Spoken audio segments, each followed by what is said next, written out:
YouTuber বলতে পারেন না ভাই, বুঝছেন ভাই? আমাকে ইউটিউবার বলছেন, আপনাকে কিন্তু লাস্ট ওয়ার্নিং দিলাম ভাই, আপনাকে লাস্ট ওয়ার্নিং দিলাম না, 2 মিনিট না, আপনারা চলে যান। আমরা এই গেট আটকাই দিলাম, আমরা যে গেট আটকাই দিলাম, আপনারা এখন আপনাদের যদি কেউ কিছু এসে বলে আমরা কি আপনাদের ডিস্টার্ব করছি ভাই? এই প্রশ্নটা করবেনই না ভাই, একদমই করবেন।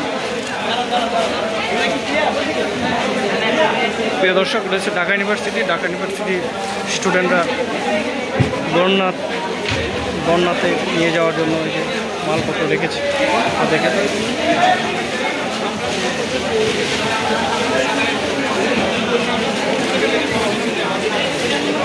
ব্যাগ করা হচ্ছে, প্যাকেট করা হচ্ছে বন্যার্থীদের জন্য নেওয়ার জন্য।